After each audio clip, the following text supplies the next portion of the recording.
The HOA president was using my driveway as her personal shortcut to avoid traffic, driving through my property 20 times a day like she owned it. What she didn't know was that the civil engineer she was trespassing on had just ordered 2 tons of decorative boulders and was about to turn her shortcut into the most expensive driving lesson of her life. Before we dive in, comment which country you're watching from. Meet Linda Chen, our HOA president who thought community leadership meant she could drive wherever she wanted. This woman would cut through my driveway every morning and evening, honking at my kids to move their bikes, acting like my property was her personal highway. It started small. Linda would occasionally use my driveway to turn around when the main road was busy. Then it became daily. Then her friends started using it too. Soon I had a parade of cars treating my driveway like a public road, while Linda waved from her BMW like she was doing me a favor. When I politely asked her to stop, Linda's response was classic HOA Karen. As community president, I have easement rights for emergency access. Your driveway connects to community property,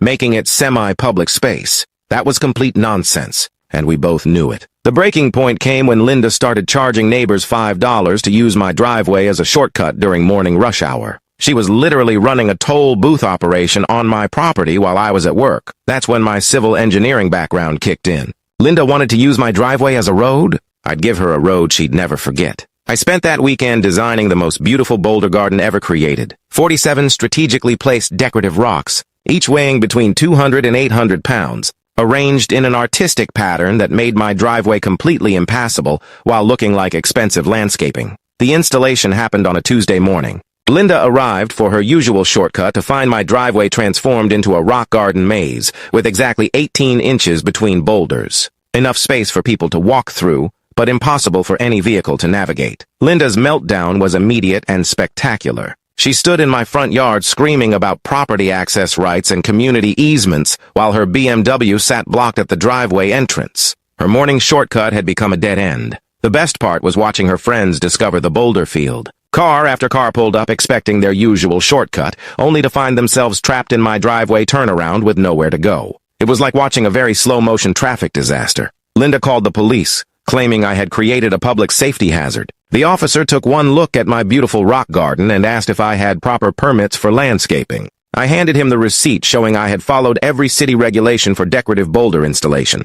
If you're enjoying this boulder revenge story, like and subscribe because Linda's defeat gets even better. Linda tried everything to force me to remove the boulders. She claimed they violated HOA landscaping standards, but the community charter specifically encouraged natural stone decorations. She tried to fine me for blocking emergency access, but my engineer certification proved the design met all safety codes. The final blow came when Linda hired a lawyer to force removal of my boulder garden. Her attorney took one look at my property survey and informed her that not only did she have zero legal claim to use my driveway, but her toll booth operation constituted commercial trespassing and could result in criminal charges. 3 months later, Linda resigned as HOA president after the community discovered she had been using her position to create illegal shortcuts through multiple private properties. Her BMW now has to take the long way like everyone else, adding 15 minutes to her commute every single day. My boulder garden has become the neighborhood's favorite feature. Kids use it as an obstacle course,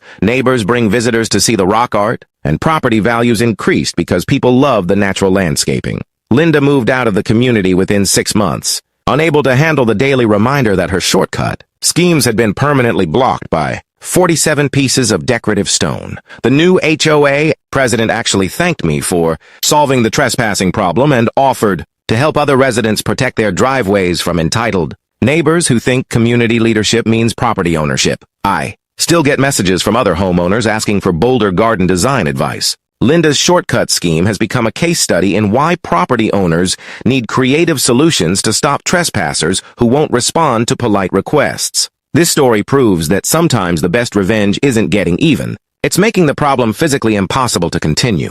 Linda learned that civil engineers know exactly how to block unwanted traffic with permanent, beautiful, and completely legal solutions. Remember, if someone is trespassing on your property regularly, document everything, and consider creative physical barriers that solve the problem permanently while improving your landscaping.